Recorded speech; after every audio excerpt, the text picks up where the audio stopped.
Hello everyone and welcome to Best Side Cycling. Today we'll be continuing our series on the Lake Washington Loop.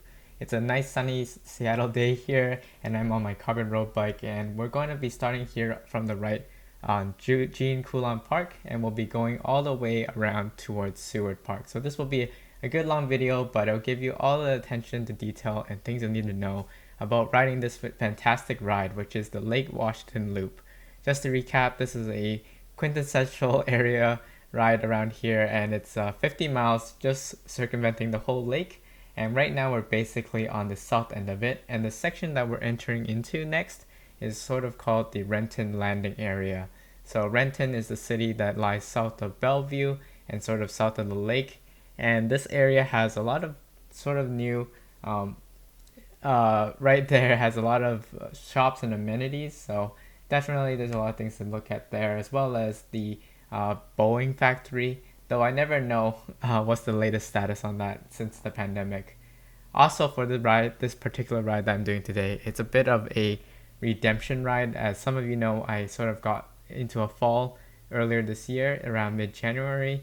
It's been a good while. My hand is basically 95% recovered, and as a way to finally get over a crash, I usually like to ride the same route I was planning to that day and finish it to completion. So spoiler alert, that did happen for this ride, so thank goodness.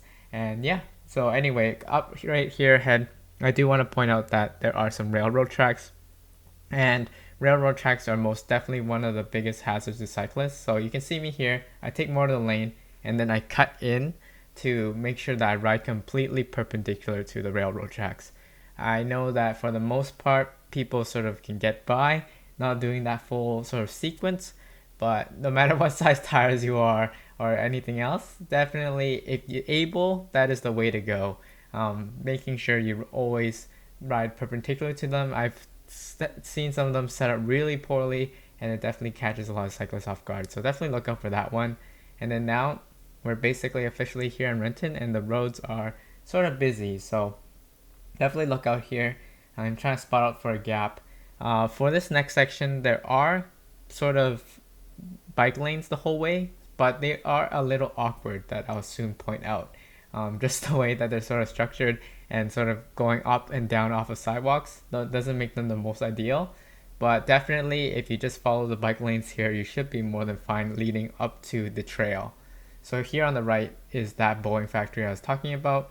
I'm not 100% sure if it's still operational. I know that Boeing has been moving a lot of their sort of services and factories around as well. Here on the left is that Renton Landing retail area. So there's a lot of different shops there, movie theaters, everything you need. Here there's it's a really busy day today, and there was some cyclists all up throughout the route, which was really good to see. But here I need to make a pass to keep on going, so I'm definitely just waiting for traffic. I'm not trying to squeeze my way through. I find a good opportunity, I tell them that I'm on their left, and I keep on going. Today I'm doing a voiceover mainly because for whatever reason my mic didn't decide to not quite work, so I'm just gonna be redoing a lot of the audio that I did that day. So we're gonna keep going along here, and yeah, as mentioned, there's basically the bike lanes here, and then this area is definitely worth a visit. There's a lot of new restaurants around, a lot of crowd favorites like Dough Zone and whatnot, so there's definitely, this could be a potential spot to stop at here in the south end, beyond just Coulon Park, which is a fantastic park with a lot of cool amenities. And as we're riding along here, you're gonna see what I'm starting to talk about with some of these weird transitions. So up here, there's some construction cones, and I think you're able to ride along them, but I'm sort of circumventing them this now. And you can see here on the right, like these bike lanes, they sort of go onto sidewalk crossings and then back on sidewalk and then back in the bike lane. I made sure there was no traffic and just sort of went straight through. This is probably a potential option. If this is your first time, feel free to just go along with that, but just to call out that that's there too. And this sort of happens for two more blocks. These two blocks where the bike lanes sort of just keep going up, raised sidewalks and down.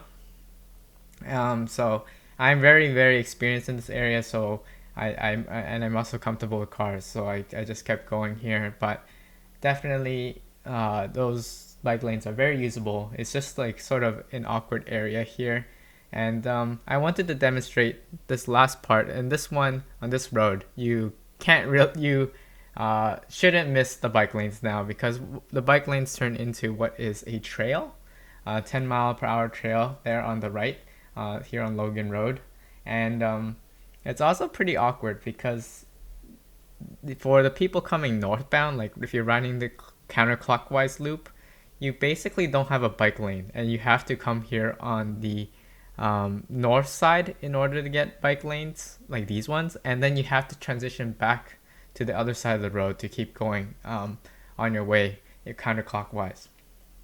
Another thing to really call out in this section is it's 10 miles per hour, but also there's a lot of openings to the roads from the big road onto these parking lots.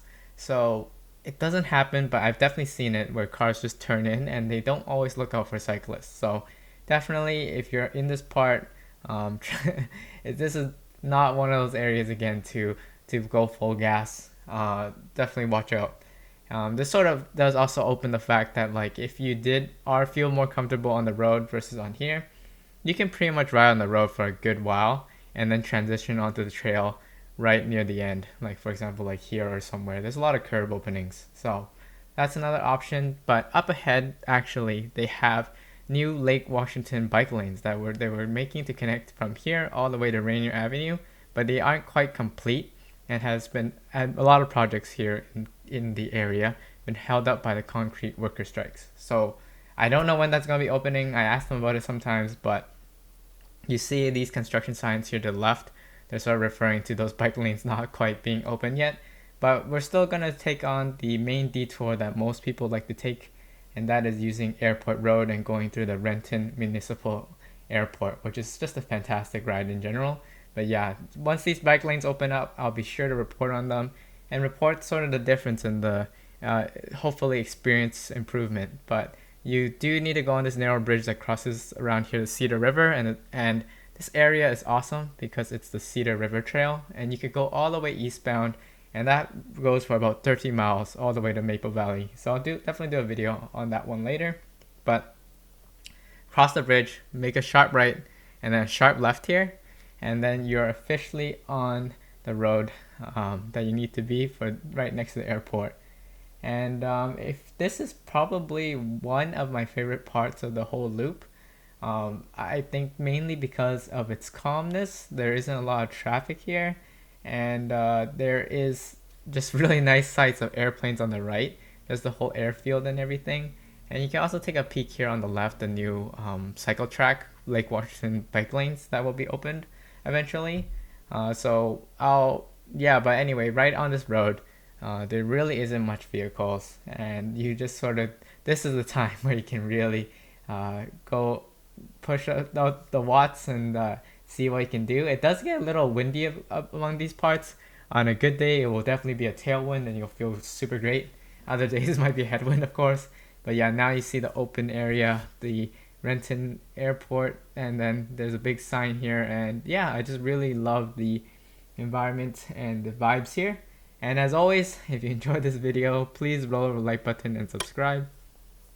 We're just an all in all cycling channel, but the main thing that we focus on is the Seattle cycling, just local routes, new bike infrastructure, and anything that I think would help get more people on bikes. So ring that bell icon if that sounds of any interest to you, and I definitely will look forward to seeing you more.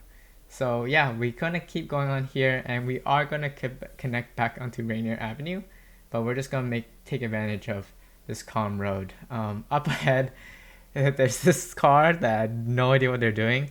I presume that they're just sort of like taking in the sights or something. I wait for an explicit signal before I pass them, which they gave it to me.